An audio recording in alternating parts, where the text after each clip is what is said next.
मैं देख के आया हूँ लोका चैप्टर वन, चंद्रा।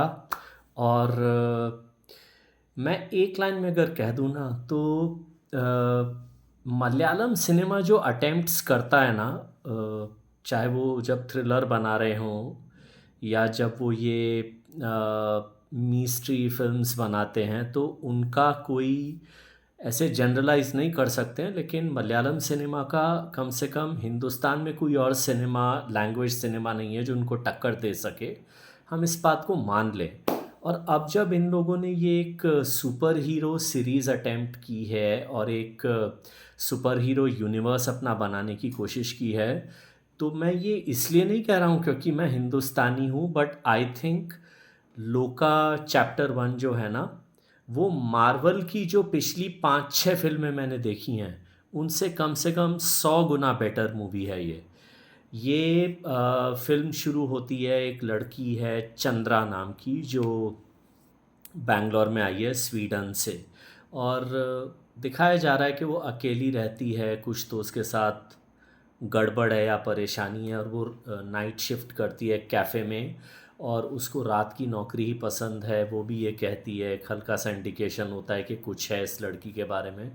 और उसके अपार्टमेंट के सामने एक सनी नाम का भोला भाला चंपू रहता है, और वो उसके ऊपर फ़िदा हो जाता है। उसके साथ उसके दो जो आमतौर पर ऐसी सिचुएशन में होता ही है कि चंपू के साथ उससे भी दो बड़े ढप्पू होते हैं उसके दोस्त। तो एक वेनू है जो फेल्ड एमबीबीएस स्टूडेंट टाइप है, और एक नाइजिल नाम का लड़का है। तो ये सनी को चंद्रा के ऊपर क्रश हो जाता है, और वो उसे पटाने की कोशिश कर रहा है, और वो एक आध बार उसके घर पे पार्टी वगैरह में भी आती भी है। और फिर कहानी एक पैरेलल एक ट्विस्ट चल रहा है कि एक ऑर्गन ट्रैफिकिंग रैकेट है जिसे नचियप्पा नाम का एक एक नंबर का कमीना पुलिस वाला सपोर्ट कर रहा है उसको। और यहाँ पर एक ट्विस्ट होता है जहाँ पर पता चलता है कि चंद्रा के पास, इस लड़की के पास सुपर पावर्स हैं, और ये एक वैम्पायर टाइप लड़की है।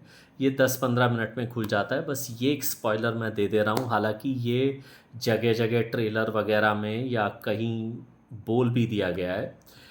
उसके बाद कैसे ये नचियप्पा के साथ भी इस लड़की का कलेश जुड़ने लगता है, क्योंकि वो इंस्पेक्टर जिस ऑर्गन ट्रैफिकिंग रैकेट है को हेल्प कर रहा है, उसकी एक किडनैपिंग कोई लड़की फेल कर देती है।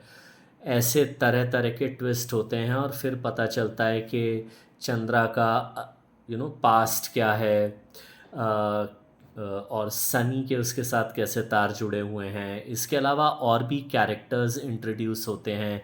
एक चटन नाम का एक कैरेक्टर इंट्रोड्यूस होता है, वो गॉब्लिन है। तो ये पूरी एक थ्रिलर बनती चली जाती है फिल्म। नचियप्पा के तार किसी और से जुड़े हैं क्या, या पैरेलली कुछ और लोग चंद्रा के पीछे पड़े हैं, ये सारे भी ट्विस्ट आते हैं प्लॉट में। प्रॉब्लम ये है कि ऐसी फिल्म की कहानी बिना स्पॉइलर दिए बोलना बहुत मुश्किल होता है। बट कुल मिलाकर ये है कि फिल्म में हर 2-3 मिनट के बाद एक अच्छा एक्शन सीन जैसा या एक अच्छा ट्विस्ट जैसा आपके सामने आ रहा है।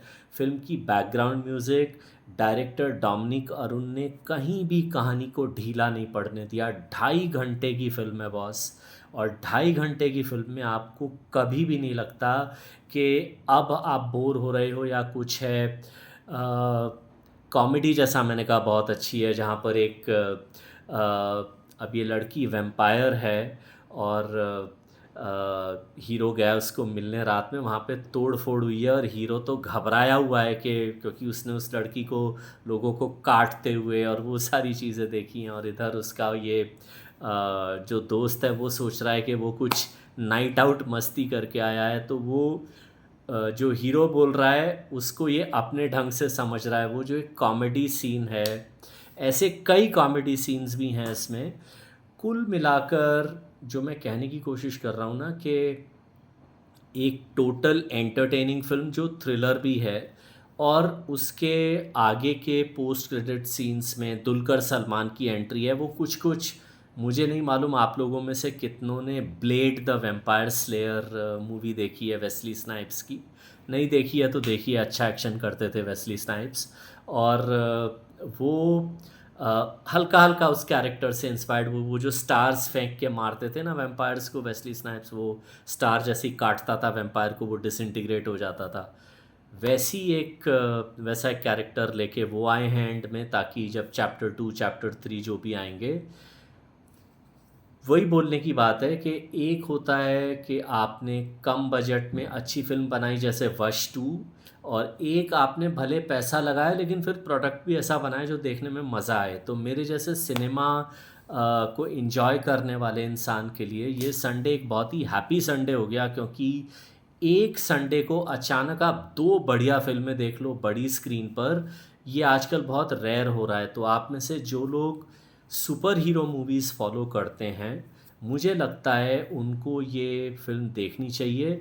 आई थिंक ये हिंदुस्तानी सिनेमा में पिछले 8-10 साल में जो भी थोड़ी बहुत सुपर हीरो मूवीज़ बनी हैं, उनमें this one is probably one of the top 3 मुझे। क्योंकि जो याद आती हैं वो ज़्यादा अटेम्प्ट भी नहीं हुई, जैसे क्रिश है या जो भी हैं। तो ये बड़े आराम से टॉप 3 में क्वालिफाई करेगी ये मूवी। और आई होप डोमिनिक अरून इस क्वालिटी को मेंटेन करें, आगे बढ़ाएं, तो ये काफ़ी बड़ा फ्रेंचाइज बन सकता है।